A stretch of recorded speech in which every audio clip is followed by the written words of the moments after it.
across the nation to defund the police. To end policing as we know it. Off the charts violence in New York City. 11 people shot in just 8 hours on This is Sunday. about the police officers who every single day put on that uniform and they run towards danger when we run away from it. Guns up, giddy up. It's Friday as they say it, and we've got one heck of a breakdown for you guys today. Listen, some people think this is a straightforward breakdown. It's not. It's very complex. I'm going to tell you why. But first, today's show is brought to you by ghostbed.com/Wolfpack. Sleep so good. It's scary. You have stumbled into the Failure to Stop podcast channel, the #1 show where police meet society and culture. We got something for first responders 5 days a week, starting off with Mondays. We got Tuesday, Wednesday, Thursday, Friday. We even have a show that drops on Saturday. We got a Patreon. We got a paid YouTube. We got all the goods. And I'm joined by my host, my co-host, as always, the easy breezy, beautiful Drew Breasy. Beautiful. Beautiful is a very strong word, but thank you for allowing me to be here and into your living rooms or wherever I am right now. Your little tiny cell phones. Did you manscape your beard today? I did. I sure did. I used the bearded package. I love the bearded package. The beard package. Look, Father's Day is coming up. Memorial Day weekend's coming up. Get daddy something great from our sponsors, ghostbed.com or Manscaped. By the way, I was just checking out Ghostbed's new deals. I'm a little bit angry at the new deal on the Luxe mattress because it's all the way down to $1,500 for the Luxe. I think it was like $3,000, like 30 something hundred, but it's that Memorial Day sales got it down to like 1,500. Bam, dude. The bed's made in the old USA. They're getting ready to spoil, or they're going to spoil soon. I don't know what's going on. So anyway, we got a breakdown today. We've got this is a breakdown coming out of Los Angeles. This is a female deputy that was involved in a shooting, and a lot of people have a lot to say about it. And I was very shocked because there are some people that I mean, of course, listen, I don't lose respect because of somebody's opinion. I just feel like I wish some of these psychologists and some of these psychiatrists that I watch that break down cases, sometimes I wish that they would maybe reach out to a real cop and just ask simple questions, because I feel like had they had known the answers to a couple of questions, they would have swung this a little bit differently. That's why I try not to know too much about politics, because if you don't know what's going on, why somebody chose to do something or what deals they made, I mean, you can look like a real ass. So you've got to really do your homework. And so, but that's why we started this show, folks. This is why we started that show, because this show is because mainstream media will always fail to give you the totality of the circumstance. We know that mainstream media has an agenda. Look, we learned this week from the Durham report. By the way, if you're a first responder of any kind, I know you have the time to do this in your cop car, and it's probably work safe. You should Google the Durham report, and you should read it. It's 310 pages. I wouldn't read all 310, but it's pretty easy to navigate on what's important. And if that isn't, I mean, that should be a lesson to every civilian. The politicians aren't going to fix this, guys. This is definitely one of those things that only us as American citizens can fix. I don't know if that's by voting, because I feel like at this point, all these politicians are just absolutely garbage. But I'll tell you one thing, politicians can't clean that up. Have you seen that report, Drew? I have. I haven't read it in its entirety yet. I watched some of the more trusted sources I trust, like attorneys like Viva Fry and actually Fleckus. If even Alan Dershowitz, who is Hillary Clinton's like really big friend, big donor, does a lot of stuff with her. Tenured Harvard guy. What he said, he was like, "Look, man, she's my friend. Like, I voted for her. I give her money." But this report is not, if you're going to look at it objectively, you have to investigate Hillary Clinton after this. Yeah. Well, but it's not, you question if it's going to happen. And there's word that has come out that they shut down 3 FBI investigations into the Clintons and the Clinton Foundation during that time span. I mean, so even with think about, what people forget about a lot is the big meeting that Loretta Lynch had on the runway with Bill Clinton during the campaign. If you remember, that was right before the voting or the when he came out with the hard drive decision, when James Comey came out with the hard drive decision. But there was that secret meeting that, nobody's privy to. Then all of a sudden they make this decision not to file any charges in the Hillary Clinton case of destroying all these emails. They've evaded any type of law and order for years.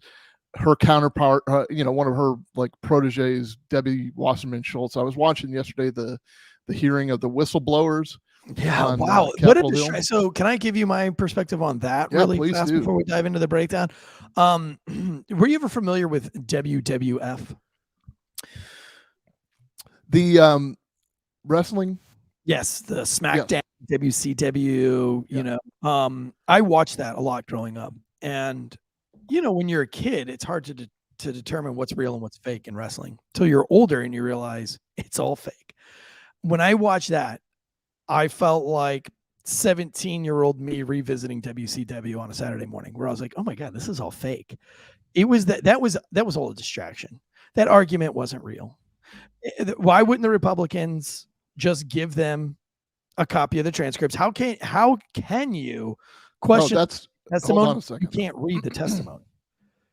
That's not it at all. I don't know what part, if you just caught a part of that, but I just caught the fight, like them arguing back. The and forth fight about, is give us the essentially testimony, give us the testimony. Like that's all. They fake. want That's the all testimony staged. they want the testimony of a closed door hearing between whistleblowers and congressional members. It wasn't on the record. They brought those witnesses in there for that reason, for those Democrats to ask questions. The Democrats are just playing games because But what they kind of want questions can you ask if you're not privy to the testimony, if you don't know what this whistleblower is even? Well, hold on a second. They have whistleblower complaints. You got to protect the whistleblower. That's the check and balance of this whole thing. That's the whole point of a whistleblower, so you don't retaliate against them. But he's already been retaliated against. That's what the hearing was for, correct? Exactly. That's exactly the point. So why would you want to further give them any kind of listen, you've got to protect the whistleblower. If not, no one is ever going to come forward. And this is the whole point of the hearing. They keep saying over and over, every agent is saying the same thing. It's going to have a chilling effect on every single agent. Nobody wants to come forward. My life has been turned upside down. They won't allow me to get a job anywhere else. They've cut off my income. They've killed my security clearance, and they've besmirched my whole reputation. And the Democrats are on there making it political as usual, not looking at it objectively, and saying things like, questioning their loyalty to America. Somebody who sat on her fat ass and was probably paid to be elected into a position, who's done nothing for fucking America, is questioning this 2 combat tour Marine / 20-year fucking FBI guy. No fucking sympathy from here. None whatsoever. Right. But I think from the way I look at it, and I'm obviously wrong, and you know more about this than I do. Look, I'm a C student at best, but the way I saw it is that this hearing was to look into the retaliation that the FBI had against these guys. Yes, because they whistle blew. So right, but they whistle. We have to know what they blew or who they blew. Right, but they have access to all that. They're making it sound like they don't have access to any of the files. What they were saying is that the files were just complaints about their security claims being pulled. If they knew that, then why would they need the files? So the point is this: they met with a Republican congressional delegation and expressed their concerns, so that became the committee. The whistleblower has the right to say, I don't want to share that information with that member, and that member. It's their information. It's their complaint that they're bringing forward. I totally agree with if it's a bombshell whistleblower, right? Okay, that means that he's coming out with something that's horrendous that the FBI has done, like the right, and they have access to all that, but they've twisted that, which is a whole other reason to not give them what private conversations they've had with those people. So you don't think that display yesterday, you don't think that was fake? You don't think that was just a big distraction so America doesn't really get to know what's going on?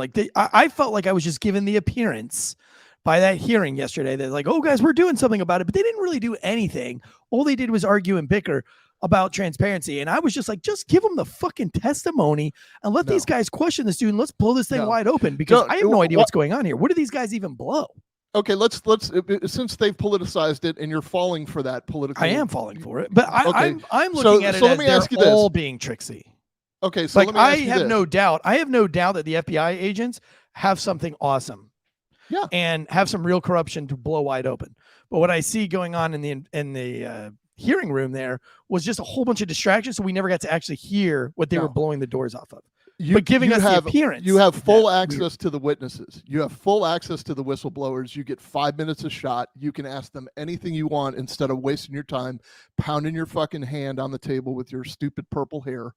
You can ask them anything you want. But when they have a private conversation that is not part of the hearing, it needs to stay private. How else? Okay, so let's take this from let's just move this down to a sexual harassment complaint within a police department. Okay. You are being sexually harassed by we'll come up with by somebody named Jonathan Red. Bates. Okay, you're being harassed by somebody named Jonathan Bates, and you're uncomfortable about it. Right. If you go and Jonathan Bates is your sergeant, Yep. and you go to Jonathan Bates and say, "Hey, I'm going to file a complaint on your sexual harassment." What do you think Jonathan Bates is going to do to you? Like, it's not going to get any further than that. He's going to cut you off at the pass. He's going to get to your chain of command. So you have the right as a whistleblower to go directly to Jonathan Bates's commander, who we'll call Red in this because I was going to make her the harassee. Oh, she's not even a harasser. She's a straight raper.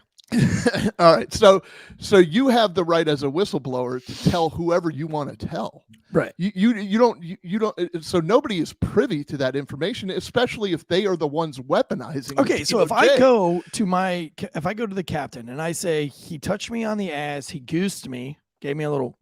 And this is Jonathan Bates, right? Jonathan Bates goosed me. Right. In the locker room while I wasn't wearing any underwear. A little half knuckle goose right in the tail. With his ass. Right in the beehole. And I didn't appreciate it, and I thought it was disgusting. And then he smelled his finger afterwards. Now, if that comes out, they were like, "Whoa, bombshell news that Tansey's dropping. He just blew the whistle on his corrupt, sexual harassing supervisor sergeant. This is nuts." And we're going to have a hearing about it in front of the ethics committee of Raleigh, North Carolina, the civilian review board, whatever it is, the equivalent to this committee that we saw yesterday. And they all line up before, and they're like, "All right, go ahead, ask Eric anything that you want about the allegations." And they're like, "Well, like, what are the allegations? Like, what was his testimony? What did he say? What did he say happened?"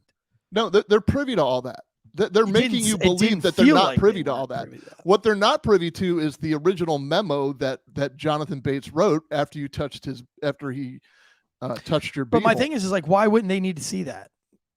Like, I would be like, okay, yeah. Well, if I'm going to make an allegation that he goosed me in the butthole, I think he should be able to see like the exact. But you're missing the point. They are. Hold on a second. Let's back up a little bit too. Okay, back me up. I don't want to keep intertwining the two cases because Jonathan Bates touched you in the beehole. Right. I want you to know though that in previous hearings or in previous settings, the Democrats have used what the whistleblower said and leaked it to the media. So it's got a lot to do with privacy. Like you can't be trusted with this information, first of all, and it is our right to say what we're going to say. We're witnesses before this congressional committee, and you can ask me anything you want. Fire away. You have the information, what I'm saying. In other words, you have the information that Jonathan Bates is the guy. Jonathan Bates touched you in the beehole. Jonathan Bates touched you while you were naked, and Jonathan Bates did whatever. You already have that information. Okay. So what what you talked to the commander about is nobody's fucking business. It's your right as a victim / whistleblower. And to further prove this, if this wasn't the case, why were they working so hard as Democrats to say they are not whistleblowers? They're just witnesses. They're working so hard to discredit the fact that they're whistleblowers. They're just saying they're witnesses. So anything what did that you they take? tell What was your takeaway then from yesterday, other than like theatrics and a disgusting display? My takeaway is this: the Democrat side is trying to discredit four guys who are actual whistleblowers who said, I work in the FBI. I confronted my supervisory chain of command about some very nefarious anti-constitutional shit. And they not only stripped my fucking security clearance, they held my goods. They transferred me somewhere, and they held my goods of my family in storage because they suspended me without pay and they wouldn't give me access to my own shit. Jeez. They won't approve me to get employment elsewhere because they hold my employment, though they're keeping me employed without pay. So this is all stemming from making me do unconstitutional shit that was born out of that was born out of the Washington field office. Yes. So you even had a guy from the Boston field office saying, hey, we're not going to open these fucking investigations for people that just showed up at January 6th because it's a peaceful protest at that point, and you need to show us where they violated. And the people that were the people from the Washington field office said, no, you need to give us specific timestamps because we can't show you everything because there were FBI agents inside the Capitol, FBI agents and confidential human sources inside the Capitol and outside. And we got to protect them. We can't just give you all the footage. So they further proved that there was FBI agitation. Then they went so far as to say, no, you're going to have to you're going to have to start harassing these people using your badge as the FBI. And again, not again, but if it's what do we tell everybody when they're in FTO? If it's unethical or illegal, you don't do it. So they did that. They expressed their concerns, and what happened? They got punished. And then when you bring them before a committee, and the other side, the one that's actually guilty of this, because let's get back to the Durham report. Now they're panicking because the stuff's starting to come out. All they're doing is discrediting them. They're not using that information as part of the case. They're just using. So as whistleblowers, you have the right to meet with your congressman. You have the right to meet with your representatives and have a private conversation and say, look, I don't want this information to leave this room. And you can ask me anything you want in that hearing, but here's generally what happened. Here's exactly what happened. And the rest of it, they'll have, the Democrats have. It's not like they're going in blind, like, okay, like they don't have to go on a fishing expedition. They know exactly what the complaint is. And then on top of that, just had like super WCW vibes to me. I mean, I watched it. I was embarrassed for our country watching it. Like, I just thought it was ultra embarrassing. I see everybody it the was other acting way. like a child. I say this. No, because this gets back to the discount. This gets back to the coupon code that I always talk about. When you go into a discount, when you go into a store and somebody says, well, that's half off today, are you going to say, I'm paying full price, don't give me half off? No, you're going to take the fucking discount. So why would, if procedure is set up that says a whistleblower does not have to disclose this personal communication between them and the Republicans, why are you just going to say, yeah, you know what, Debbie Wasserman Schultz, in good faith, I'll give this to you. Fuck that.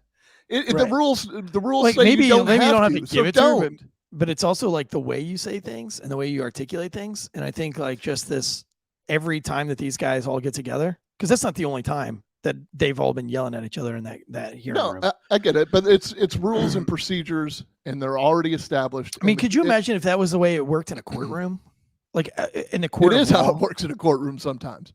But that's the thing; they're just trying to shout stuff out to get it on the record, and it doesn't belong in that hearing. That's why he keeps saying no. Are you making a point of order? Are you making like there's procedure, and it's been around since what 1776 or so. I mean, there's procedure. Columbus sailed the ocean blue. Yeah, right. That was in the fifth. That was in the 1800s. Oh. But so crisscrossed. So I am totally. Listen, just follow the procedure.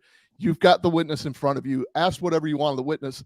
If you want to discredit them, and what Debbie Wasserman Schultz kept saying was, she's pulling out these tweets saying, this one agent said, FBI is a trash organization, and she's conflating that with law enforcement. So she is saying that he is saying, so you hate all of law enforcement, you want to defund all of law enforcement, and the Republicans want to defund the police.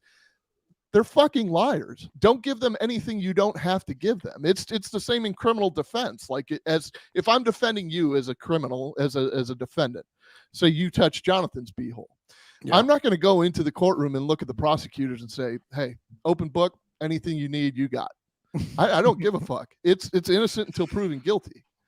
Yeah. And the burden of proof is on them. So I am definitely for what happened in that hearing yesterday. I think one side is trying to just discredit.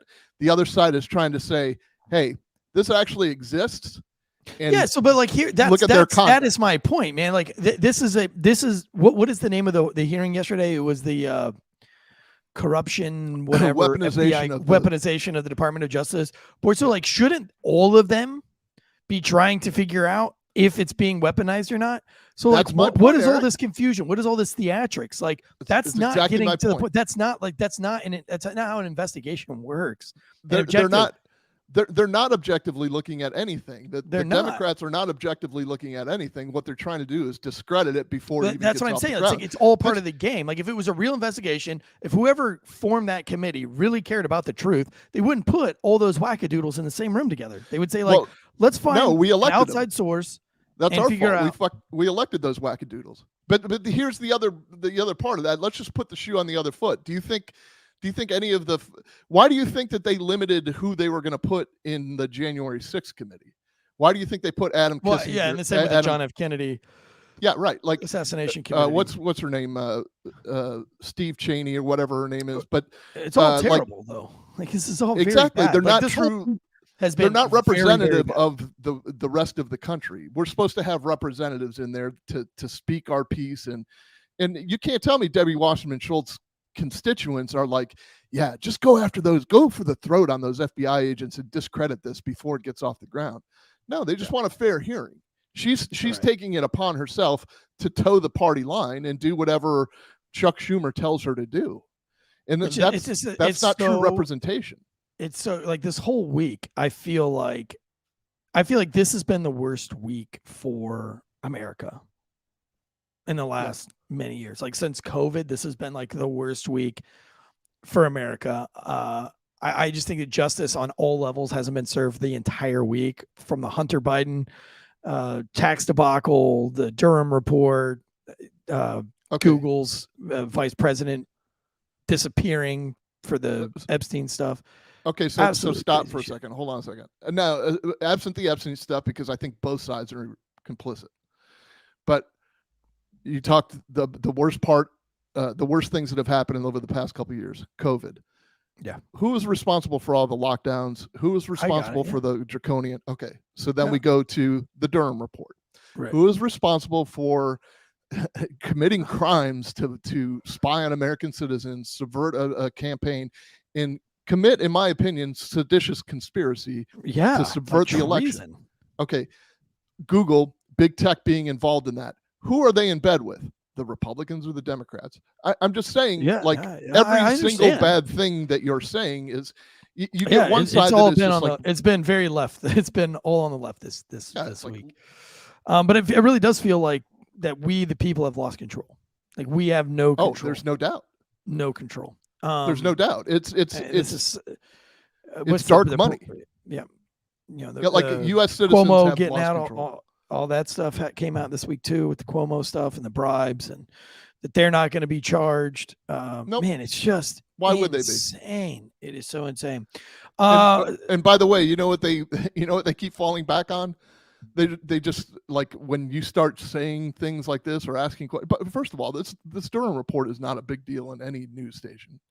I quit watching Fox News because I don't know, man. Like, I don't know. I haven't heard anybody say anything good about the Durham report. Like, not from Hillary Clinton's side, not from CNN. Like, CNN tried to polish it up, which, come on, let's face it, CNN has the worst ratings out of any news station. So yeah, they're playing. Who really gives a fuck? Nobody's watching that unless you're like, a 75-year-old liberal librarian. But like, even they were like, the reporter said, well, the Durham report, it didn't give the Republicans exactly what they were looking for. However, it doesn't look good for Hillary Clinton or the blah, blah, blah. And I was like, wait, no, that's exactly what the Republicans were looking for in the Durham report. Like, what do you mean? They didn't get what they wanted. Of course, the Republicans got what they wanted. The Republicans weren't looking for anything. That's why they appointed a special counsel. That's why they appointed an independent party basically to do this, Durham. And so he represents America, not both sides, and he did a good job. I mean, it's not so. Even if this were, say that the shoe were on the other foot, say the Russia, whatever you want to call it, the Russia hoax, say that the independent counsel with Robert Mueller found all of this stuff about Donald Trump. Ooh, that's bad. Like, fucking get rid of that dude. Throw him under the prison. Throw his whole family in prison. But, and by the way, I skipped one a minute ago. The Biden family investigation that's kind of being swept under the rug. What party is that emanating out of? Yeah. It's one. And it's funny that we're having this discussion. I saw a little clip with Michael Franzese, we've had him on the show. Yeah. Good dude. Well, I mean, he's definitely got a pass, but he says, he goes, in his discussion, it was, well, whenever we approached anybody in politics, we always approached the Democrats. It was like a no-brainer to him. And the question was, well, why? I mean, and he was like, they're the easiest to corrupt. You just easily corruptible. It's low morality. You give money, you get what you want done. And it's almost like shame on America, not shame on the fucking mafia. That's obvious because of the whole Cuomo, like the one bribe that they took for like $36,000 was like literally like, we'll waive all the red tape for your building if you just give us $36,000. Like, that's totally mob boss, like New York. Like, you read that in a book. And I just thought that was hilarious. But listen, today's show is this breakdown is not about that, but we like to go over what's in the news really quick. And I just think the big news of the week, wasn't really law enforcement related. Well, it is, because people broke the law, committed crimes, and they're not being held accountable for it. And I said on last call on Thursday that it starts with you as a police officer, because all these people started at the bottom, just like a street cop starts at the bottom. And whenever you bend and break, whenever you change your report just a little bit so that you don't ruffle any feathers, or because a supervisor wants you to do something that's slightly unethical, or wants you to nature change your report or something like that, when you start doing those things at a lower level to just kind of not ruffle any feathers, but by the time you make captain or chief, you're doing really big shit. And that's how this all starts. So at the end of the day, guys, please, just try to be a little bit more moral and ethical. And if you're ever going to run for even local politics, I mean, you're not going to listen to me anyway.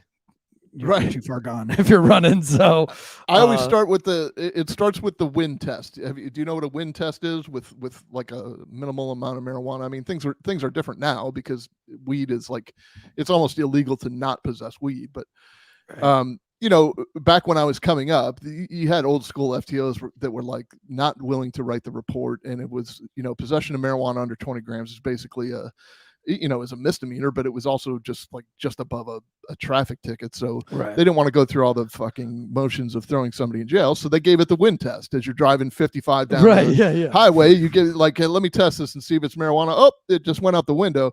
But that's where it all starts. That's the corruption. You're given discretion.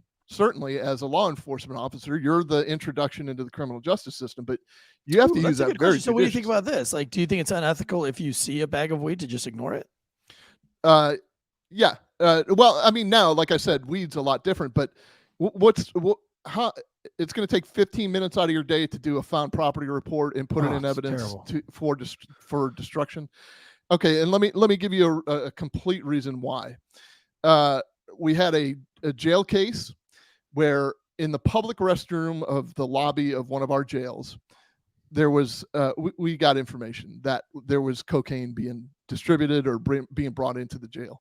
Okay, well, one day the maintenance man at the jail he pulls out the trash can and there's like a baggie of coke in there. So he tells the two deputies at the front desk, hey, you might want to take a look at this. So the FTO and the deputy go over there and they're like, yeah, well, we can't really test it. So we're in a bathroom. What's the most natural thing to do? So they flush it down the toilet. Well, little did they know, my partners, not me, I wasn't involved in the investigation in this sense, but my partners had been working a fucking months-long investigation into the introduction of contraband. Any amount of contraband is a danger to every single deputy in there. Sure. And they're just like, look, it's time to get off. It's a minimal amount of fucking, I don't even know if it's coke or meth. It could be fucking foot powder. Just flush that shit down. Real. And that's what that guy taught as an FTO to that rookie. It's all fucking important. You have no idea where it falls in the piece of the puzzle. So why not take the 10 minutes or 15 minutes to write I think it's different when you find it in a jail than when you are searching somebody's car. I guess.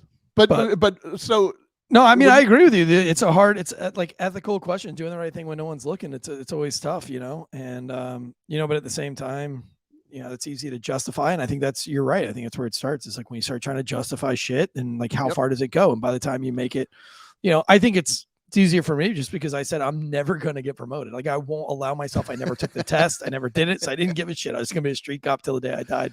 That was going to be it. But anyway, let's go ahead and dive into today's show. And, I'm sorry we went down that road, but I mean, it's important, man. Listen, this really affects all of us, guys. It's really not something to take lightly. And I know that we hate politics, and, I hate politics. Well, if you don't know, you're part of the problem. Right now, now is the time to be into politics because we're losing our country very quickly. I'm not seeing this as politics though. Like this is, and we're going to see in this case, this is law enforcement, because if I had cheated in any law enforcement action or activity that I had done, who's coming down on me? The FBI. The FBI is going to indict me for corruption, and the U.S. Attorney's Office is going to put me in fucking prison for 40 or 50 years. And now come to find out, they are the worst. They're fucking 10 times worse than anything I've ever fucking seen or heard. You know what I'm saying? So this is a law enforcement issue.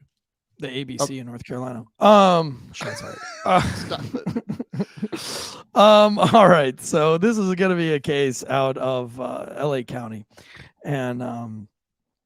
and what drew my attention to this case is, one, it's white on white, so we get to take out the race thing finally, and that feels good. But this is in Santa Clarita and Valencia, which is a pretty nice area considering LA County.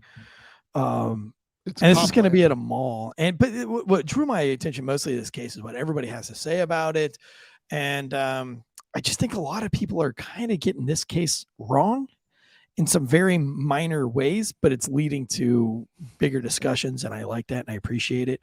Yeah. And so what I'd like to first is address some of the questions. A lot of people have seen this case. If you haven't, we'll go ahead and start this video. We'll start it by showing you the story. We'll play the video for you really fast. And then I'm going to just go into kind of what everybody has to say about the case, and then what we have to say about the case. We'll break it down step by step, because there is, although it appears to be clear cut and concise, she's either wrong or she's right, depending on what your opinion is. There's actually a lot of law that goes into this. There's a lot of psychology that goes into this. And it's really not as easy. I mean, it's a little bit easier to say one way or the other than just having an opinion based, she's wrong or she's right. And the law will show us what the outcome of this case is going to be. It hasn't gone to trial or anything. So, do you want she hasn't been indicted? No. Do you want the news clip first, or do you want the body cam? Well, sure. Let's do the news clip first. Basically, we want to start a fight whenever we go up to them. January 11th, after the Valencia Mall is closed, this 911 call brought out an LA Sheriff's deputy. Do you want us to come there and trespass them? Yeah, basically. A lone deputy found 50-year-old Christopher Mercurio near the entrance of Macy's. I'm just coming over because the security for the mall. Yeah, I'm not going to move at all. I will actually kill every comes here. The deputy tried to reason with the man, even as he showed signs of mental illness. I am security for the whole country. Security video from the shopping center shows the way Mercurio continued to move toward the deputy, even as her warnings became urgent. You better step back, dude. Step back. I'm going to your ass up. Okay, you better step back right now. I said get the out of here now. Step back right now. I'm gonna fight. This fight. He struck her in the head and face, which brought out this response. Get up. Stop. You don't deserve. I'm gonna shoot you.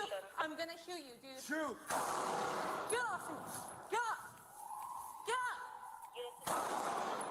What's the urgency? Request a backup. We often ask retired LAPD Sergeant Cheryl Dorsey to analyze officer-involved incidents. She believes the deputy made a mistake that led to the man's death. When you have the resources to confront him, then you do. There's no reason. I certainly would never put myself in a position as a lone female to confront a man. I would never. Because you didn't do a lick of work your entire fucking career. Surprisingly sides with the deputy.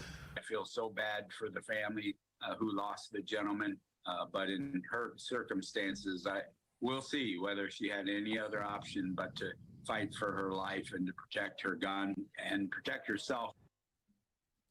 Yeah, so real quick, right off the bat, you can look at this lady that's talking to the news. She already has like a set made up behind her that was completely pre-planned by her. This is one of those political police that I say are poisoning the profession. She only wants to be in some kind of political limelight or media, or, you know, she's got an agenda, right? She's got an agenda. She's not a real cop. She's not a real street cop. You can tell by everything about her that she's never been a real cop. And I disagree with literally everything she says. Everything she says. And the news, of course, is going to cherry pick a lot of this. And a lot of people that are breaking this case down are cherry picking what the news already cherry picked.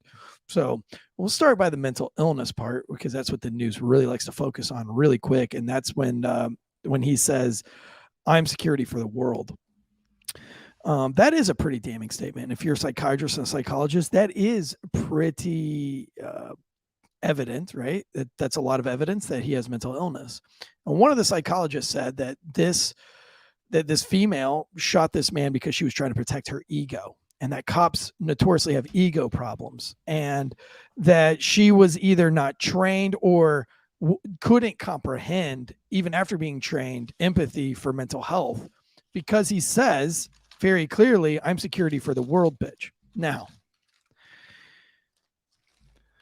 also, let me just start there, because that one, I really like this psychologist. I think they get it right a lot of times. But when you say something like that, when an event like this is taking place, this female cop probably didn't even hear that or process it. And he is right. She was probably not capable of processing that because she was scared. And I'll tell you why she was scared. And we did an episode called "Is it a crime? Is it criminal to be a coward? Is it a crime to be a coward?" I don't know that she's a coward at all. I wouldn't say she's a coward, but I'd say she's afraid and she's scared. Anytime that you're confronted with somebody that's bigger than you, whether you're a guy cop or a girl cop, anytime that somebody outweighs you or is bigger than you, and has their hands in their pockets and is mentally unstable and may or may not be on drugs, you're going to be a little bit scared and frightened. Now, also they talk about, like, where was her backup? Why didn't she wait for backup? Where was her backup? Well, remember, we've defunded the police and we've treated the police like shit for a very long time, and police have fled the profession in record numbers. We have officers all over the country who are getting shot, who are getting into extreme situations because we don't have backup. Some people said, why don't cops ride together? One, I don't know if there's enough cops to ride together at all. This is a low priority trespassing call. Low priority. So it's going to be dispatched, right, to one officer, especially in LA County. You're not tying up 3 people for this. You don't have the resources. Am I wrong? No, you're not wrong. I do. I'll play devil's advocate. I'm not going to give away my position just yet. Go ahead. When he says, "I'm security for the world," and you take that in totality with what he's wearing, just the same as we say, okay, well, don't show me the 10-second clip. Show me show me this guy's 50 years of life. He might be saying, "I'm security for the world. I served in the fucking U.S. Army." I mean, he even goes on to say, "Do you want China to fucking come in here?" And, like, "I'm security for the world." You don't, right. He might be of completely sound mind. Now, he might not be. He might think he's fucking security for the world, and he may have never served in the Army. But this is what I see from experience. I'm not a psychologist or a psychiatrist, but what I see is he's scared. And his adrenaline is through the roof. And why? Why is his adrenaline through the roof? When you see somebody bumbling and stumbling through their words like that, it's two reasons. One, they're either on drugs or alcohol, or they've got a rage and adrenaline that's filling their body, and they say weird stuff. You see cops have a hard time saying stop, don't move when their adrenaline goes up. Cops say ridiculous things when they're scared and their adrenaline goes up. I think that this guy was ready to go to jail. I think this guy might have been ready to die, like we saw in this other one. I think he was done. But I think he was ramping himself up to do his worst. And I think that's why he was stumbling. So let's go back to fear really fast and what happens. This woman, this female cop, gets a call by herself, and she's going to go with this empathetic mindset of I have have this open-handed kindness towards everybody, and it's at the mall. And the mall is not overtly threatening. It's not like going to the trailer parks.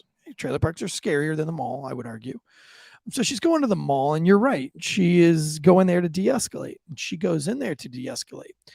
But what she's doing is her brain's going faster than her words and her actions. Her brain is going 10 million miles an hour when everything else is going 5 miles an hour. So when this guy stands up and starts walking, her mind is going, man, that's a big motherfucker. And his hands aren't in his pockets. Wait a minute.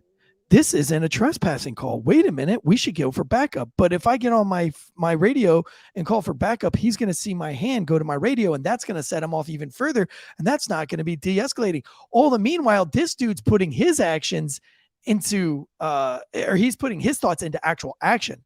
So she's sitting here trying to think about it while he's still acting. He's still walking towards her. Now her brain's going, wait, he's walking towards us. This isn't how this was supposed to go down. This is supposed to be a trespass. Now she's got to think of how to articulate why she's there. She's trying to articulate while he's there, while he's putting into action, moving forward with his hands in his pockets. And I can tell you the whole time she's going, wait a minute. I've done this in the academy. Hang on. This was the red man scenario in the academy where he comes at me. His hands are in his pocket. He's double my size. I'm supposed to shoot this guy. But wait, I don't want to shoot this guy. I'm at the mall and everybody's going to crucify me. Oh, and wait, guy, get back. And she puts her hands out and he goes to fighting her right off of the bat. And so what she has is this fear of what am I supposed to do right now? She doesn't have the confidence because the confidence that she gained in the academy is being questioned by society and society is saying you should do one thing in this scenario. Even Michelle Obama, like shooting people in the legs and stuff like that. Or not Michelle Obama. Who was that? Joy Behar. Joy Behar. And so, you've got society saying that you should do one thing, but the academy is saying, no, when they're oversized, they overpower you and they swing for your face and they say things like, I'm going to kill you. You are justified in shooting them because this is a real fight and this is a real deal. And you're gambling with your life. And I've told these stories on this podcast 1,000 times that you can gamble with your life. If you know jujitsu, great. If you trust your jujitsu, if you've got that confidence, awesome. Go for it. My brother is an amazing golfer. He golfs every single day. He works on a golf course, a very famous golf course. He's a caddy to many professionals. He's traveled around the world being a caddy.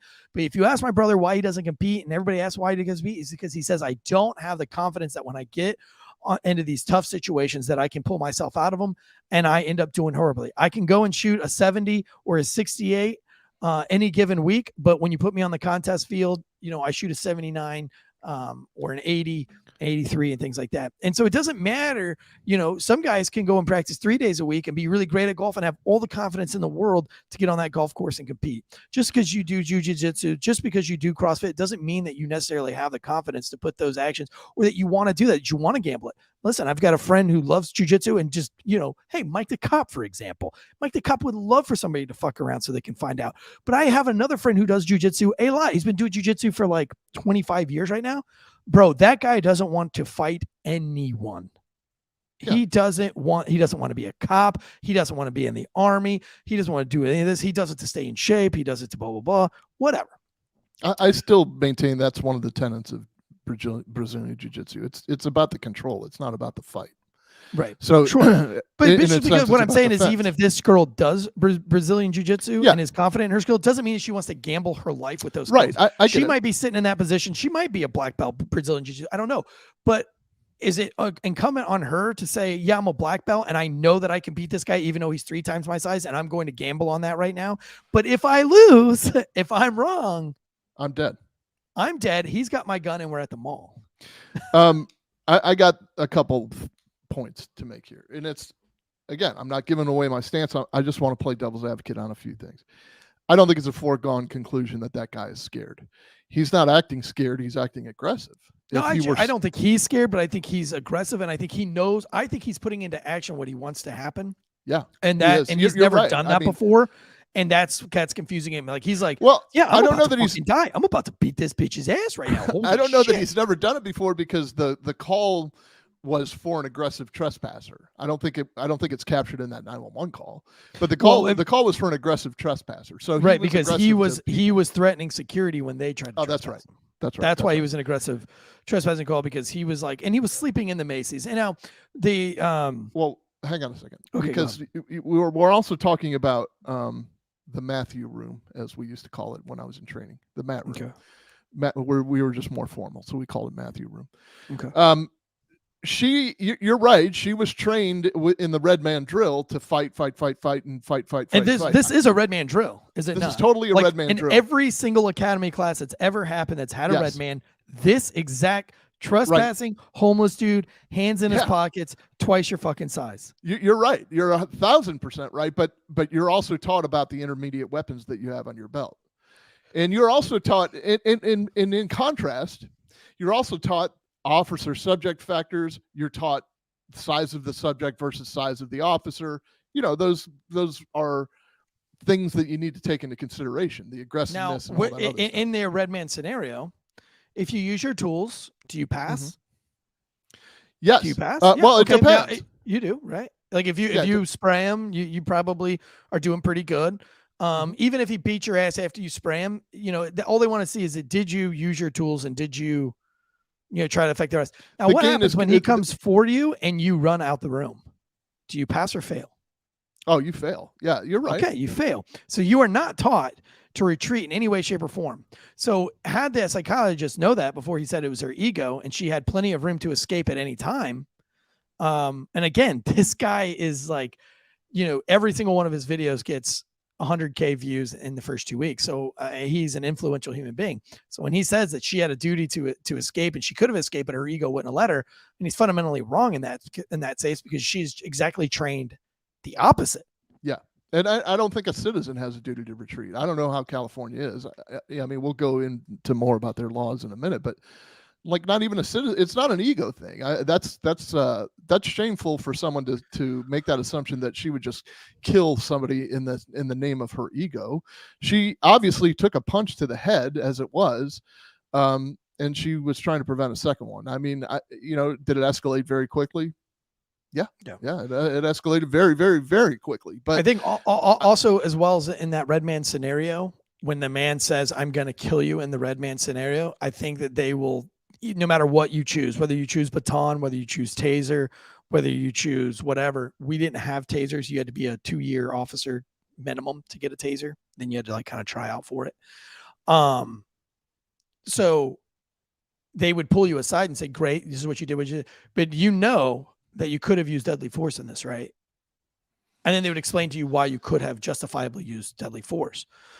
Because you're even then gambling. Like the guy says, "I'm going to fucking kill you." That means he wants to kill you. So whatever you're doing is trying to prevent him from killing you. So you have a deadly force situation. Words matter in this context, though. He said that he was going to fuck her up. He said he was going to kill anybody that they brought out there.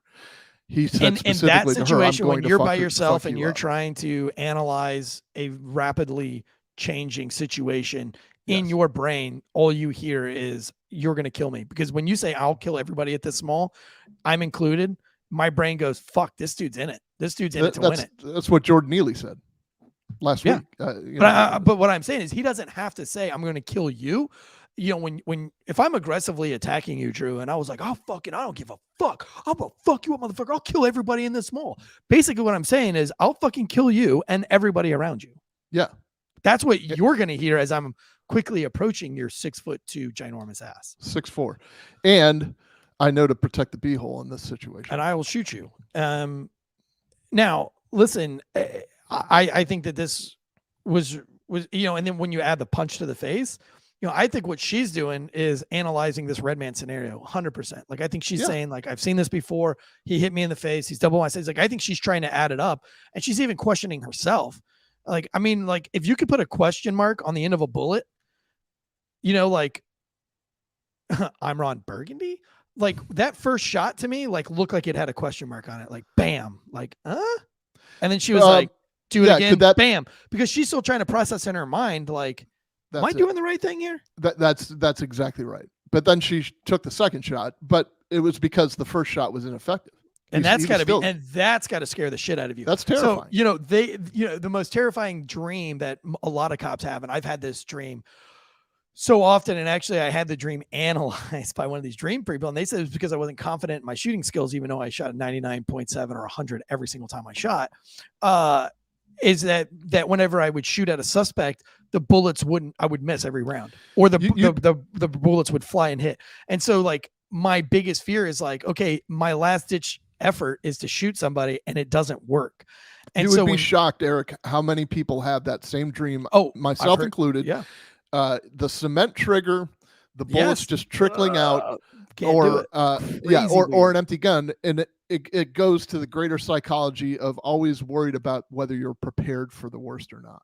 Exactly. And that's crazy, because now she lives that. And when I see this video and she shoots that dude and he doesn't flinch, that's that nightmare, dude. That's that nightmare that so many cops have had, where you're like, whoa, I just put a 45 in that dude, center mass.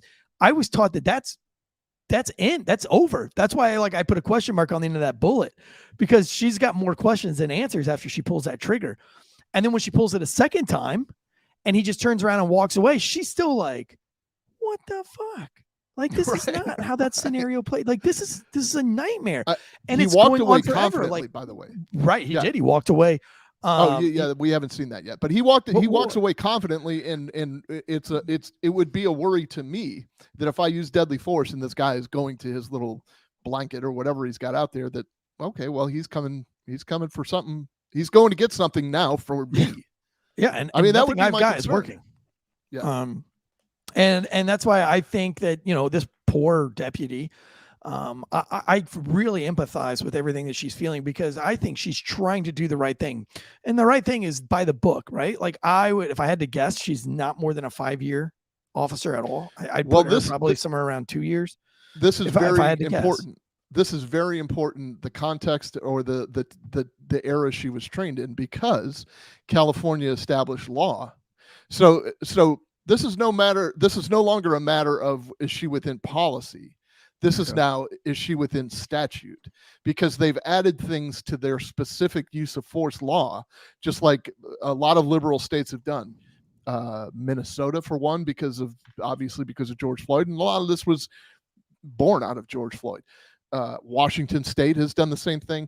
It severely limits what a law enforcement officer to do. Like, it is making you triple and quadruple guess yourself before you use any force. If she were trained in the Redman before that, she's doing what she was trained to do, essentially, which is not retreat, just fight. And I mean, I think there is an issue with not using the intermediate weapons, but there's, I wasn't there. But after that, after the statute is enacted, she's not going to get grandfathered in, and they're not going to say, well, you were trained differently, so you're good.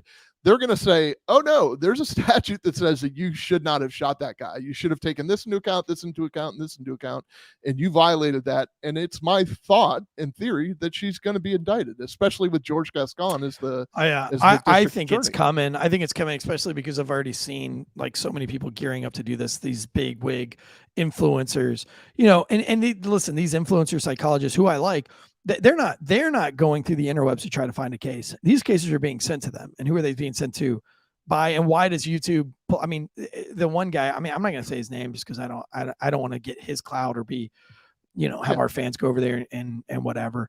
But he is the most boring psychologist, and he does the most boring and obtuse breakdowns of these cases. Now, what cases I do like are when he breaks down serial killers and things that have nothing to do with law enforcement. But every law enforcement case, he's on the side of the criminal every single time, no matter what.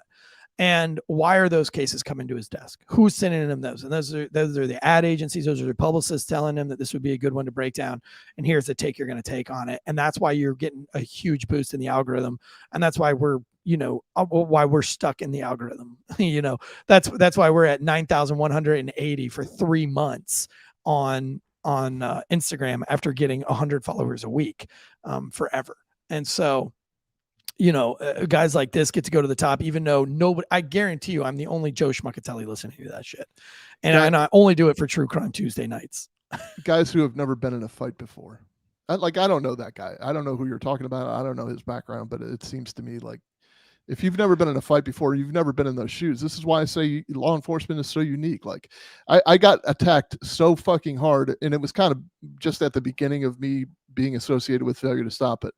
I got attacked on every front for my opinions about Uvalde and those officers and waiting for stuff to come out.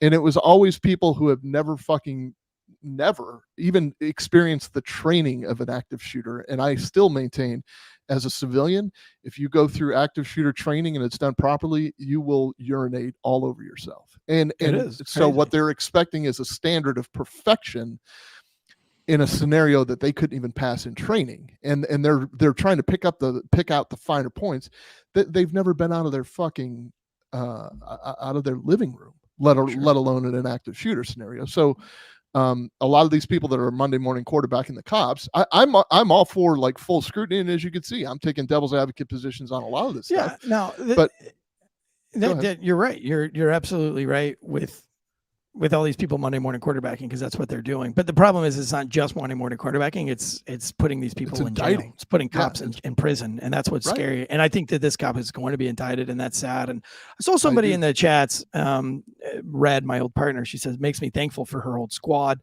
There was never a time she didn't know for sure that her boys were coming. One, we weren't your boys. Okay. We were just the boys. All right. You didn't own us. You don't own me. You were our girl. I'm just kidding. That you were my girl. That got dark quick. But a lot of the questions was why didn't she wait for backup? Where was her backup? One person in the chat says, this is why I think that cops should ride doubles. And I say LA County, you would not want to waste your time with 3 cops on this thing. We do a trespassing call. How many trespassing calls do you think she had done in that shift? Well, hold on too. Just the deeper issue of somebody just flippantly saying, well, they should be riding double anyway. There's a thing called the Kansas City Patrol experiment. It was done in the, I don't know, 70s, corruption. 80s. Yeah, it talked about riding double. Like it has no effect on use of force whatsoever. If you're, in fact, riding single is a force multiplier because people see more police cars. So in theory, it makes the community more safe. But so just to be able to say, well, they should be riding double or blah, blah. Now calling for backup, that's a different story. I mean, but you're right. The minute she goes for a radio, it's going to key him into the fact that, oh shit, the cavalry's coming now. I got to start to work quick. And also, what's the call log, right? Like, what's the call log? Because I was just talking to a cop the other day. He says, work's going good. He's like, it sucks though, because you really don't want to get in anything. He's like, you remember how we used to have backup in like 2 to 3 minutes, any call anywhere in the city? Yeah. He's like, now everybody is on a call. Yeah. And so when you're going to a call by yourself, you already know that everybody's on a call. And so even if you scream on the radio, they're going to have to explain before they get into their cop car to whatever call that they're on. If they're at domestic violence, they can't just drop the domestic violence and go. He's like, there's just nobody in the city to back you up. So if you got backup coming, it's coming from far away. And I think that LA County is probably no different. And when I was going to about how many trespassing calls, it could be that if they've got 14 people working on that squad in that area, 10 of them are probably on a trespassing call of some kind. Yeah. I mean, whether that be shoplifting or, illegal parking or something else. I mean, these people are taking 25 calls a night in 12 hours. That's like a call every hour. That's like 2 calls an hour. Right. And when you have a page full of calls that are holding, meaning like as soon as you clear this one, you got to go on to the next. That means nobody else is available to come to you. Now, it should, just like Red says, if you key that mic and says, I'm in a fight, everybody will drop what they're doing and everybody will Right. get to you. It's just a matter that they're probably not close to you. That's part of the problem. It's part of the problem with defund or reimagining police. I could tell you too, I consulted, in full disclosure, I consulted with our boy Marlon Marachi. Okay, what did he say? He trains this stuff. I really want to bring him on to have a broader conversation about the laws themselves. So I don't want to spoil a whole lot. He agrees that she's probably going to be indicted. In fact, it's a lot of things. It's the intermediate weapon, the lack of use of the intermediate weapon. It's the not calling for backup at the time. It's also kind of problematic. She makes a statement that we'll play in a minute on the body cam. And it's unfortunate because they live in the George Gascon era. He says specifically that area where this took place is cop land. That's where all the cops live. It's very chill there, and to have an officer involved shooting there was quite an eye opener to begin with. And so that tells me a lot too, is because she's not used to being in that situation often. Yeah, for me, I always tell the story that I had one really big guy that was like, I was like, hey, he ran from me in his car and he wrecked. And I ran up to the car and he was trying to get out. And I slammed my knee into the door to slam the door shut. And I was like, you're not getting out of the car. Put your hands on the dash. And I had my gun pointed in his face. And he said, bitch, I'm getting out of this car. I said, you're not getting out of this car. And I've got my gun in his face. And he leans on the door. And when he leans on the door, there is a pressure on my hip that I had never felt before. Ooh. And I was like, whoa, this door's coming open and I'm not stopping it. So I backed up and he was like, I'm getting out of this car. Now this dude stood up and he was about 6'4", 400 pounds. I mean, this dude's gut hang down to his knees. He was a big, ginormous, almost basically needed a wheelchair. And he got out and I was like, whoa. And he had this massive Hawaiian shirt on. And he was saying the same thing. I'm going to fuck you up. I'm going to fuck you up. Well, I went and retreated behind another car. And so we were doing this dance where he would go to the left side of the car and I would retreat to the right. And then he would retreat to the left and I would go to the right. And I was yelling, let me see your hands. And I was calling for backup. But I've been in this situation a number of times. So I knew not to just shoot him because he didn't have a gun. And I knew my backup. I knew Red was going to come and get me or whoever. And so we're doing this. But then this woman comes out the door and she was like, I got kids in here. Shut the fuck up. And he was like, bitch, I'm going to fuck you up. And then he starts to go after her. So I have to leave the car that I'm hiding behind or that I'm playing dodge around. And I get in his face and I pepper spray him and he falls to his knees, instantaneous, grabs his thing. It was like the movie Platoon. He brings his arms to his eyes and then takes his arms out and goes, why? And he falls over choking and gagging. Now, listen, if that pepper spray wouldn't have worked, there's no way my taser was going to work. That dude was 400 pounds. I don't even know if a taser works on somebody that fucking fat. I don't know.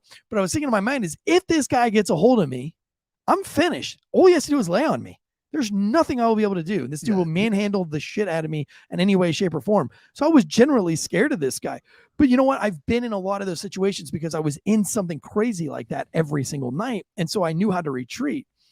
This girl doesn't get to see that very often. And she's a female. And listen, females get treated different by suspects most of the time. Most of the time, a suspect will calm the fuck down when a girl gets there. Well, it's also polar. So they're either completely compliant because they feel the motherly love, or Red should be able to tell you this, or the other side of it is like, I ain't have no fucking woman tell me what the fuck to do, which is a clear indication that they're about to whip your fucking ass. Right. But more times than not, when a female shows up, I mean, dude, like Red will tell you, Red could be like, I could be verbally fighting a dude, just laughing, and Red could be like, hey, Buzz, sit down. And he'd be like, yes, man, you a bitch. All right. You know what I mean? But then you're like, man, just because she's got like red hair and she's tall as shit, whatever. So as somebody said in the chat, it's like, why didn't she shoot him in the leg? She shot him in the chest and that didn't work. So I can only imagine what would happen. So there goes that. And by the way, again, fine motor skills go down when adrenaline goes up. And I don't think when you're trying to process everything that her small police brain, right? Because we're cops, dude. We're not psychologists. We're not psychiatrists. We're not extreme athletes. If we were any of those things, we wouldn't have been cops. Right. So like, come on, you know what I mean? So I really feel like in this scenario, she was set up for failure from the beginning, but I think she did I think she did what she could with what training she had. Now let's play this next clip really fast because I want to play the totality of the whole. I want to address an elephant. I want to address an elephant in the room with that IA sergeant. That Lasco's not that fat. He's not that big. Yeah, well, that was the elephant that was chasing you. The elephant in the room is that that retired IA sergeant in the news clip, and that came from Fox 5 LA or wherever it came from. Give him credit, but she's saying, "Look, as a female, I'm not going to confront that guy on my own." My theory is this: look, I get that, I completely get that, but you're trained the exact same, and you get paid the exact same money. So the physical fitness standards are not any different for you. Just in other words, if you're admitting you can't do the job because you're a slight female, you're admitting you can't do the job. I do completely empathize. I know deputies that were beaten, female deputies that were beaten within an inch of their life on 2 or 3 different occasions. Oh yeah. So I'm not saying it doesn't happen, and I'm not completely disregarding it. But they also bounced back and came back to work and came back to the job, because this is part of it. You could be a male and still get your ass beat. You're probably more susceptible if you're a frail woman, but that means that you have a belt full of weapons that you ought to train to use, that you better know how to train to use. And the other thing is too, I'm not assuming the race of the officer. I don't know that this was white on white. I don't know that. That's true. She does, but it is very LA. Like he looks like an old LA skater. He would talk to LA. She's even like, "Come on, dude," like, bro. There is also, and so the general public understands there's also a level of decorum among the homeless. To be honest with you, I hate to paint with such broad strokes, but I can tell you in the Citrus Park area of Hillsborough County, the homeless people are very compliant and they're polite, and we know who they are, and they know what to do when we approach them. If you go into the more transient area of maybe what we would call District 1 of Hillsborough County, where it's right near a mental, several halfway houses, mental institutions, the universities out there, the VA hospitals out there, you don't know a lot of those guys out there, and a lot of them are aggressive because they do run the streets and they do rule the streets. So, location is important when you're using the context of dealing with a homeless person, to be honest. I mean, that's just reality. You want the clip? Let's play this whole clip now. We'll break it down. So this was oh wait. Yeah, you're fine. Keep going. Okay, sorry. And it's a good old stereotypical Los Angeles. So this was pulled from the LA County Sheriff's Department website. It's basically a community debrief that just, in the interest of transparency, they show you everything that they had. A lot of agencies will use an officer to explain this, like what we're seeing is a Google image that's focusing in on the mall. I suspect that they're getting smart and not putting a face with this use of force. Therefore, nobody has to testify, or they don't have to become a witness, or it doesn't have to be a black face or a white face or a Hispanic face. Station Deputy Davenport, how can I help you? Hello. Calling from the West Valencia Mall. Just calling because we basically have this transient who was causing issues at first, but we found him sleeping in front of these. We tried talking to him. I know, it's private property. You can't sleep here, but he does not want to leave at all. Like, he just basically wants to start a fight whenever we go up to him, try to make him leave. Okay. Do you want us to come there and trespass him? Yeah, basically, just to come down here and just make him leave property, because whenever we try to talk to him, he just gets really irate and just basically just says, the only way I'm going to get out of here is if I put one of you in a chokehold, stuff like that. All right, what's your address here? And that call note is going to make it onto her screen. Yeah, she's going to see that. Right. So I'm sorry. So it says security camera video obtained from the shopping center. The shopping center shows the man later identified as 50-year-old Christopher Lee Mercurio sitting next to the entrance of the mall. When Deputy 1 arrived at the location, Mercurio stood and approached Deputy 1. So what we're going to see is her attempting to de-escalate, but it was futile. We'll take it from just where she before pulls we see it. I'd like to take a moment to say that GhostBed has been a loyal sponsor since day one. We absolutely love GhostBed and everything that they have to offer. They absolutely support law enforcement and veterans. This Memorial Day, if you go to ghostbed.com/wolfpack, they are offering a 50% off sale that's going on with other things. This week they have added the Lux bed to the 50% off. So it used to be like $3,000. It's like $1,500. Listen, the Lux is the way to go. Pretty sure you sleep on the Lux. Is it, or is that Elijah that sleeps on the Lux? That's Elijah that sleeps on the Lux, and I sleep on Elijah. Oh, gotcha. Right now you can bundle everything so that you can get everything you need in one quick shop. That means you can get that ghost bed pillow, the cooling sheets, the table, the topper of the bed, the foam topper. Listen, ghost bed is incredible. I'm sleeping in a hotel room again tonight because we're traveling. I sleep in there a lot. I don't get to take my bed with me, obviously, but I can take my ghost bed pillow with me. And that's like having my teddy bear. I said it last episode. It is literally like having a teddy bear with me at a sleepover. Not going to take mommy and daddy to the sleepover with me, but I can take teddy bear with me.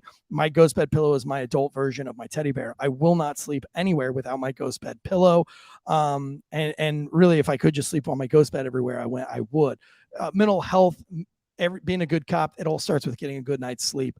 So support companies who really support us. Go to ghostbed.com/wolfpack, 0% down, 0% financing. That's if you have Reds credit. Again, guys, thank you so much to GhostBed for being a loyal sponsor since day one of this show. They literally pay our salaries, and we couldn't thank them enough. So support those who support us, and go to ghostbed.com/wolfpack. All right, go ahead and hit play. Okay, so she's approaching in the vehicle. You can see her by red circle there that she's walking up to the suspect. I mean, we'll call him a suspect at this point because he was being aggressive and told security that he would put them in a chokehold, which is now he's walking at her pretty quick. She's walking backwards. This parking lot's pretty empty. They're underneath an overpass. She's now getting out into the road. I don't know if she was thinking this or she felt it or sensed it, but by the time her back foot is about one step from the road, that's when her gun comes out. That tells me that she's probably like, I'm about to get hit by a car because I've got tons of tunnel vision and you're forcing me out into the street. I can't back up any further. I don't think it was just chance that she drew her weapon out one step before going out into the road.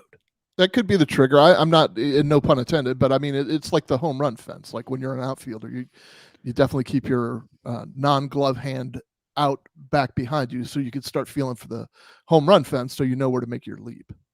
Like it's a trigger for you. The following body-worn camera video shows the interaction between Deputy 1 and Mercurio. It shows Mercurio not complying with the deputy's commands and approaching her in a very it doesn't say very, but in a confrontational manner, and then assaulting the deputy by punching her in the face and in the head.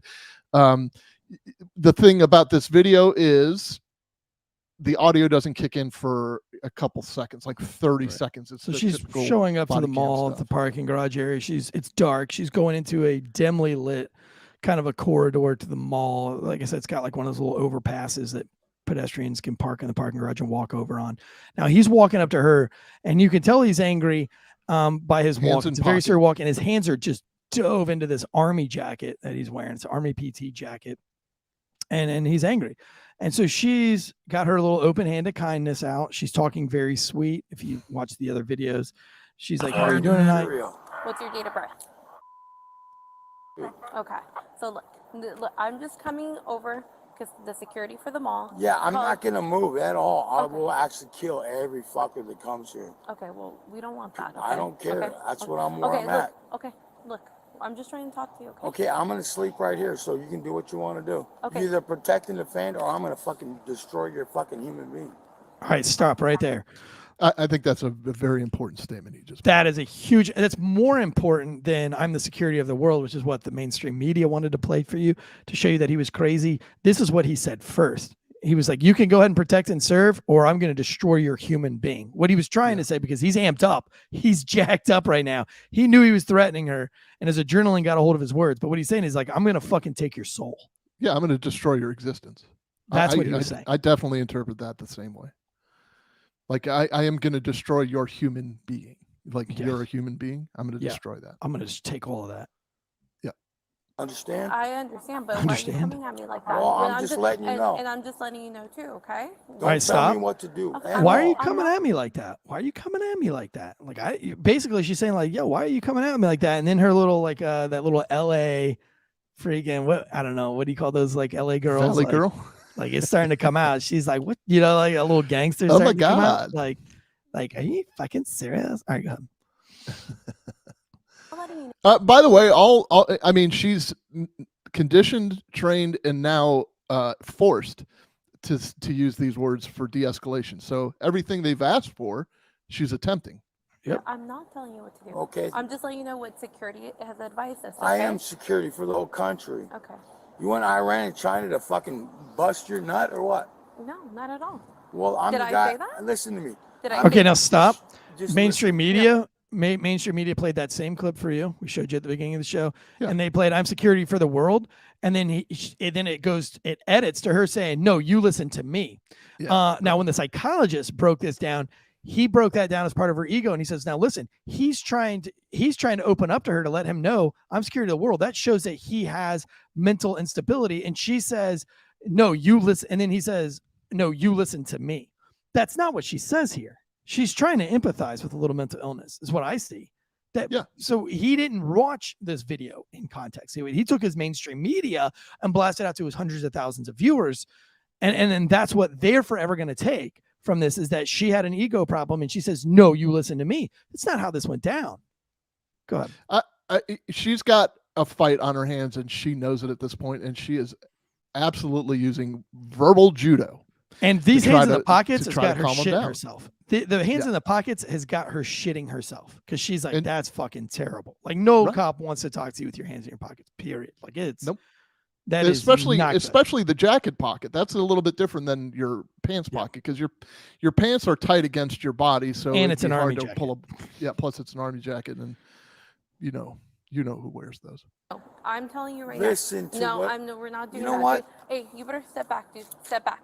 I'm gonna fuck your ass up, Okay, bitch. you better step back, right? That's a pretty pointent statement. I said, get the fuck out of here now. Step back, right? Fuck. I'm gonna fight. I'm gonna fight. Stick to it. Then fight. And he punches her. Get off me. Get off me. Fuck you, nigger. If you come any closer, I'm gonna shoot you. I'm gonna shoot you, dude. I'm gonna shoot your human being up. You I'm heard gonna what you fuck thought. your You heard. human being up. Yeah, he called her the N-word. You heard that. That's I'm I mean, gonna shoot. like, 6'2", Get the fight. fuck out of here. I thought you could shoot people just for using the N-word if they're white. I'm gonna shoot you. I'm gonna shoot you, dude. Shoot. Get off me. Get off Still me. walking towards. Still And putting walking his hands towards. out. And putting his hands out. Yep. Still walking towards, but he now thinks about it, and look how he walks away very briskly. It's not like he's being affected by these Bro, gunshots. So pause it everybody really quick. assumes. Chills up my back. When I watched this the first time, I was like, this is my worst case scenario. She's young. She's pretty new at being a cop, or at least new to a situation like this. She just shot a dude twice. It's not working. He's walking away. Her brain is like, what the fuck, man? Are you kidding me? Why is this happening to me? This is insane. This doesn't happen to me. I'm a Valley girl. I'm an LA girl. I'm LA chic, bitch. Like, what the fuck? This though, by the way, is and I'm not likening him to a monster, but this is Godzilla. This is every Godzilla movie you saw as a kid. You can send warplanes, you can send helicopters, you can shoot him with tanks, and he just keeps coming at you. It's so Terminator. When people say things like you should just shoot him in the leg, or why did they have to shoot him 6 times? Or why did they have to shoot him in the back? Or all these other things. Deadly force is deadly force. And it is meant to, in her mind, it's threat of death or great bodily harm, an imminent threat of death or great bodily harm. And she is trying to utilize the force that, she thinks that she's authorized to use. And it's not working. It's ineffective. This is deadly force, and it's not. And working. listen, if she was conditioned black, as the psychologist would like to paint the picture that she's lost all reason, and she would have dumped a mag into that dick. That's true. But she didn't. She shot him once. And like I said, if I could hear a bullet that had a question mark, that first bullet had a question mark on it all day long. which says a lot. She was in control, but she was trying to process something that was very rapidly. Oh, and by the way, a 6'2", 6'4" veteran punched her in the face. Yeah, bearded, So, and told her that he was going to wipe her off the planet. Yeah, so I mean, everybody's got a plan until they get smacked in the mouth, and she's no different. Also, I'd like to say that we try to crucify anybody for being anti-black or anti-Semite or anything like that. This dude just is a white dude that called her the N-word. So, like, why do we even care anymore? Your location. In front, lower level. Suspect down.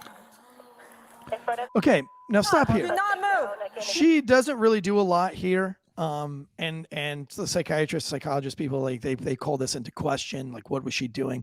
Literally she's processing. I can tell you what she's doing right now. She's processing everything that just happened. She's trying to figure out, what do I do now? Now I did the Red Man scenario. He had his hands in his pockets. I've got to articulate this. I got to figure this out. He doesn't have a weapon. Oh, my backup is here. Okay, my backup, he just needs to get here really quick.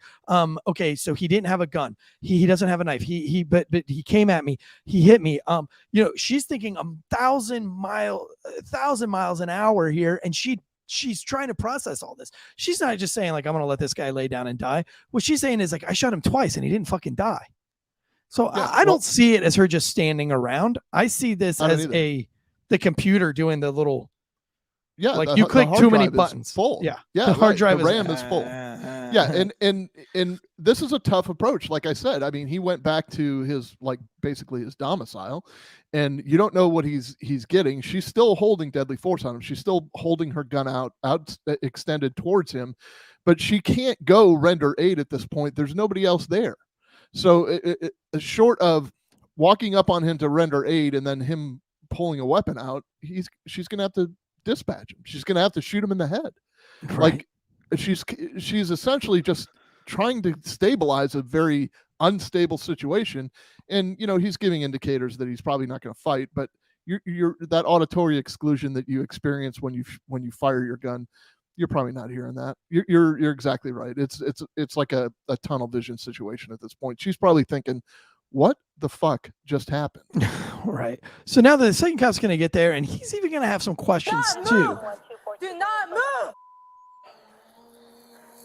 Okay. He slumps over now and he makes a noise that is so familiar to death. I've witnessed this sound more than a few times in my life. It's that when you hear that, they are dying. Deputy 2 arrived shortly after Deputy 1 discharged the weapon, and you could see his urgency. He's running to her to try to help her.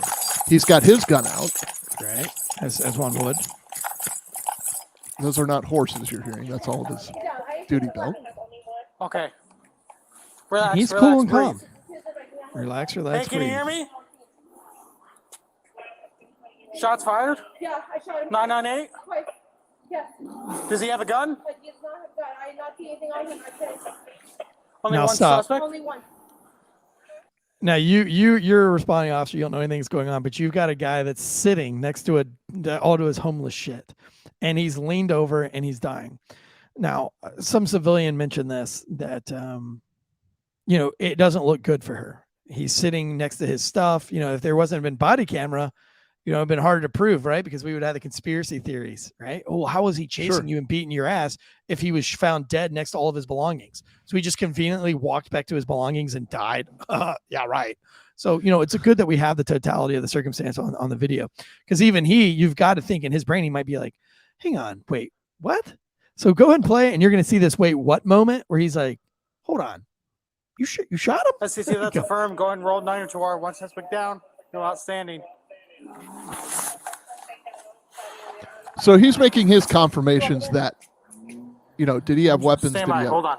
Well, did he have a gun or a knife? He just came at me. He started hitting me really bad, and I went down. All right, now stop. Okay, just relax. She says I went down. We watched the video, and of course that did not happen. And one of the psychologists and psychiatrists really went hard on this, saying that she knew she'd fucked up at this moment, and she says she went down. That's not true. And I know this isn't true because I was in a fight for my life, and it made a nationwide training video or a statewide training video for quite some time, and it was analyzed by psychiatrists, psychologists, and the SWAT team commander and our use of force guy. And we sat down for hours articulating every bit of the fight. And it was a pretty good fight. And it lasted, in my brain, that fight lasted 2 minutes with Conor McGregor. A day after the fight, I broke my arm. One of my teeth were broken. My nose was bleeding, and everything on my shirt had been ripped off. My vest had been unstrapped. Yeah, it was just a big fight. Now, the way I articulated it, without seeing the body camera footage, when I articulated it to my wife, even, it sounded like I went 3 rounds with Mike Tyson. When you watch the video, it's 30 seconds. Like, it's 28 seconds. It's not even 30 seconds. And I was so disheartened when I saw the video 3 months later, because in my brain, the scenario was way different than what it looked like on camera. And I think it's because your brain only takes snapshots of what's going on, and a psychiatrist said, and then you are just left to fill in the blanks. And so you fill in the blanks with whatever's natural for you to fill in the blanks, whatever makes sense and whatever makes you be able to cope with what happened. Which is exactly why the Supreme Court talks about in Graham v. Connor that we have to use what a reasonable officer's mindset would be at that moment. You can't take the video that we're watching or the video that you rewatched of what happened, because you don't know what your mind is. Nobody can put themselves in your shoes in that moment. Even you don't have a correct perspective of what happened, and you were there, right? Even though he had an adrenaline fueled rage and he was misspeaking, saying like, I will destroy your human being, because he didn't have time to think of, I'll take your fucking soul, or say something that makes a little bit more sense. She too is having the adrenaline rush of her life, dopamines and all the things that are just coursing through her veins. So she's just saying shit at this point. She's trying to stay cool. Somebody said she was hyperventilating, but she's actually handling it very well. I agree with you, Tyler Durden's a stupid name. I do think she's handling it very well, but it doesn't negate the fact that all this stuff is happening psychologically to her right now. And it's crazy. This is a crazy world for her right now. I don't expect her to say things that make necessarily perfect sense. I don't think she's lying. I think she was like, I got punched, I backed out, or I'm not sure what happened, but I don't think she was saying I went down. I think mentally she went down. I think when you get hit in the face, mentally she checked out. Like, she was like, fuck, I just got hit by a dude in the face. I'm down. You know what I mean? So this is just her way of articulating feelings that she hasn't had time to figure out how to articulate. Go ahead. Yeah, I agree wholeheartedly with everything you said. I think at this point, this second officer he's trying to process like what the fuck happened, but he's also like, heart. Yeah, he's also at the point of being the voice of reason, and like he's trying to. I don't think he's necessarily questioning her about the shoot. He's saying he doesn't have any gun, he doesn't have a knife, because he wants to approach him and start working on him. Basically, right, I think right. that he wants. But like, to make yeah, sure but that he's like questioning himself. Like, I just think it's funny. Not funny. I think it's ironic. Like, I think it's just like he's kind of like he's got a lot of shit processing in his brain. Like his adrenaline's starting to go up. You can see it getting worse and worse. And he's like, because he asked like several times, like, where did you shoot him? Well, just play it. Just play it. You'll see. You'll see what I'm talking Just relax. Breathe. Holster your gun. And for the watch commander confirming assault that you guys on your floor. 70-24. 10-4. Okay, so he's figured out in his brain, all right, I'm going to go in. I got to do it. I got to get going. Sir. It's a scary situation to be in. You don't know if he's got a gun. You don't know if he's got a knife. He's by the holstering way- his gun, putting his gloves on. So I would like our logo is covering it on the body cam. You could probably see it. We're talking about 7 or 8 seconds, and I know that 7 or 8 seconds is an eternity when you're bleeding from the heart, but it's not like they waited 2 or 3 hours or 20 minutes for the ambulance to arrive. Or we're talking, less than 10 seconds. And not knowing if the guy had a gun or not, he made the commitment. All right, I'm going up there. He even told her to holster her gun first, which, Shoot him. The chest area. The chest? Okay. The chest near the left side. She even knows where that fucking bullet went. That's how hyper closet. And I'm sorry, I'm not going to repeat this, but that's the hyper focus right there. Like it says unintelligible. That's hyper focus. I shot him in the chest, left side. Like her brain had zeroed in that tunnel vision. And that's what tunnel vision is. It's literally creating a scope. It's your body saying, we're going to die. Something terrible is going to happen. And this little circle, this little pinpoint circle that you can see is what's going to kill you. And that's how to fix the problem. And so I bet you, she probably saw that bullet hit him in the chest. That's how hyper focused she was. She wouldn't be able to tell you how many trash cans. If there was a clown doing a parade, if there was a transvestite reading a book to children to the left, she wouldn't have saw any of that. But she could tell you that bullet hit him on the left side of the chest. That's how crazy the brain works in a situation like this. Absolutely. Does he have any weapons? No, he just came down here. I didn't see any weapons. Sir, he's still breathing. Sir, where'd you shoot him? Where's he shot? Is he wearing a bulletproof vest or is that a shirt? I think it's a shirt. Los Angeles County Fire Department paramedics responded and assumed medical aid on Mercurio. He was transported to a hospital and pronounced deceased. Deputy 1 was transported to a hospital where she was treated for injuries to her face and head. The California Department of Justice Division of Law Enforcement has reviewed the incident and has assumed control of the investigation pursuant to that AB 1506, and the DOJ will submit its findings to the Attorney General's office for review as to the legality of the use of force. I don't even know if he was black, hands down, she'd be out. She'd be done. They'd be calling for it'd be chaos. Yeah. This is white. Department of Justice does not give a fuck about a white person. And you watch, because we know that the Department of Justice would have taken this way differently had this been a black dude. Way differently. And they are not going to give a fuck about this, and they're probably going to put out an actual reasonable statement because he's just a white guy, and we don't. There's nothing politically or cool about that. So, I just personal thought and opinion, just in the political climate, and this is what's getting cops killed. This is what's getting citizens killed. She's going to have to answer to this in court. She's going to have to defend herself. She's going to have to, in the court of public opinion, just like with the psychologist, she's guilty till proven innocent, but we know different. She's innocent till proven guilty, and there are a lot of contributing factors in this thing, like the statements he made, his aggressiveness, and but there are also some mitigating factors that she had other weapons or other manners, other means to control the situation, and that's the ultimate goal in this, is just getting control. But also the wrench, the monkey wrench in this whole thing, is that it's not in the hands of the agency or in the local attorney's office anymore. It is written into law. They wrote this into law of what level of force you can use and what your mind should be thinking, and this is the danger. I love how the internal affairs sergeant said, like, I would have never put myself in that situation. Yeah. Well, how would you have gotten out of the situation? Right. How would you not have had yourself in that situation? Like, that guy walked up on you. She didn't ask him to walk up on her.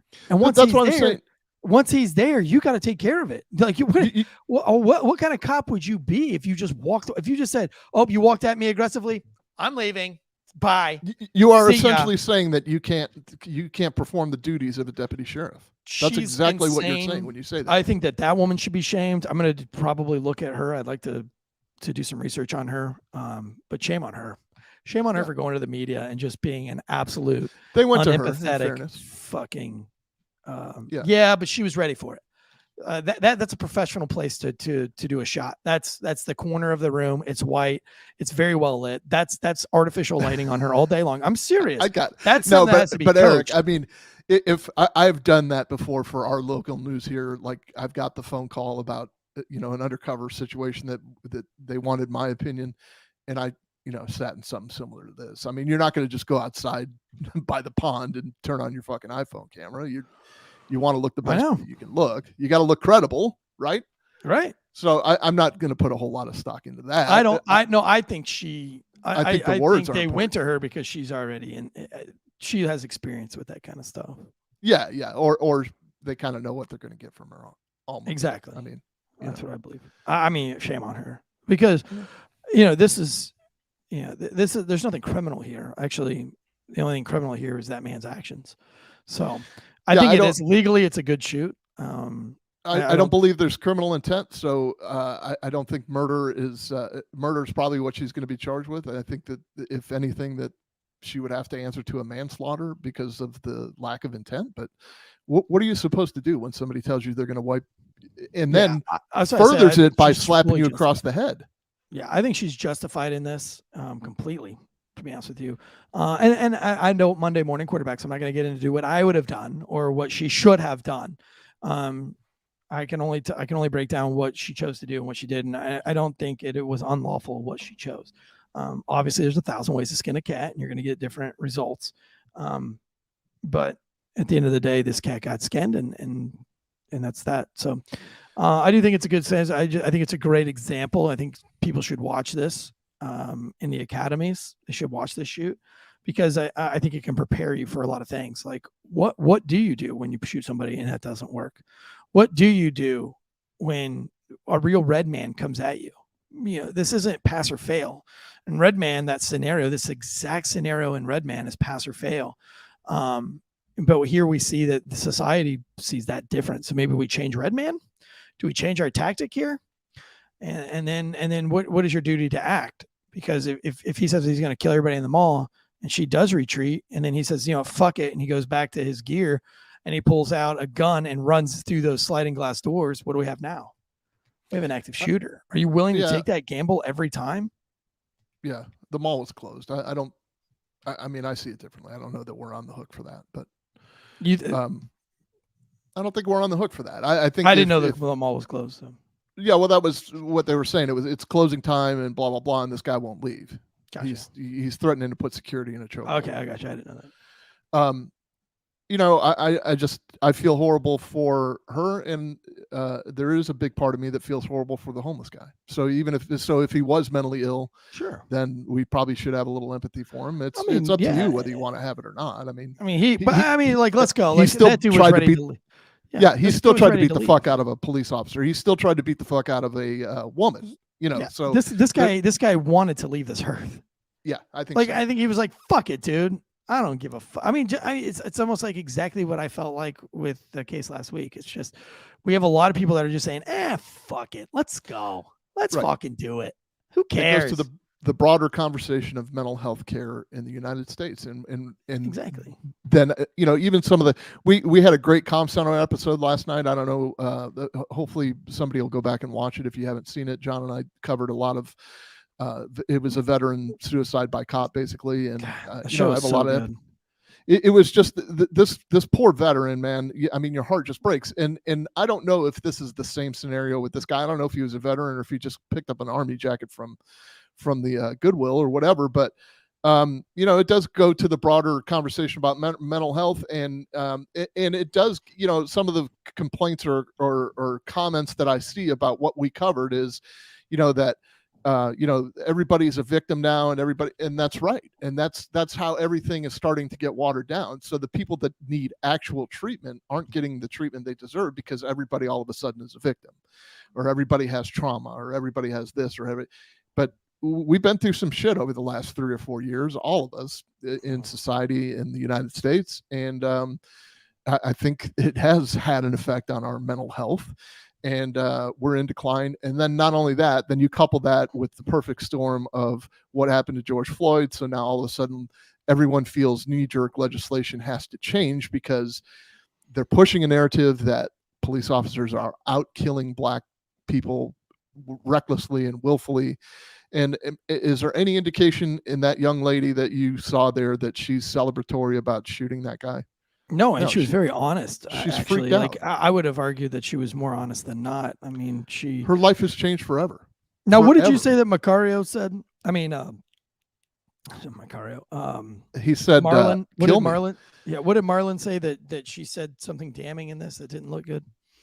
The weapons thing. So when the officer was like, he didn't have a gun, he didn't have a knife, and she's like, no, he didn't have anything. But it's still an argument to make in court that. Yeah, I think that's her processing. Yeah, I think that's her processing in her head that I didn't see a gun or a knife. Yeah, I don't. And it also, I literally think she was just talking out of her ass all. but when whole you time. when you talk about death or great bodily harm, right? The imminent threat of death or great bodily harm, you don't need a gun or a knife for that. If you're a towering guy that's about to overpower an officer who has weapons on her belt, you know what I'm saying? All of that needs to be part of the thought process. All of that was definitely part of her thought process. So why wouldn't we, consider that in court? I mean, it'll be an interesting. Guys, listen, we got a lot of messages from last week's things. We got some new listeners that joined us from last one. We got a bunch of messages that we didn't expect your take on that case. I said, I was going to be honest with you. I wasn't expecting that kind of talk to come out of former police officers. I learned a lot from this episode.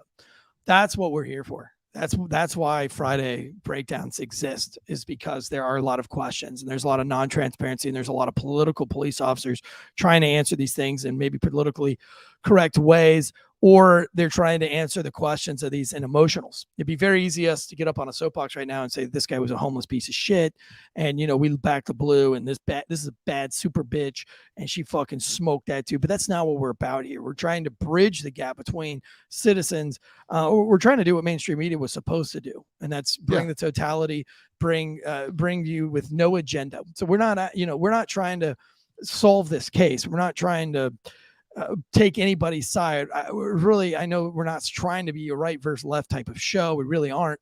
And when it comes down to these breakdowns, we're really trying to be the voice. So if you know somebody, share it with them. If you know somebody that has questions about some of these cases, you should hear what Failure to Stop has to say about them and then explain. That would be the biggest way to support this show. Also, we love the super chats.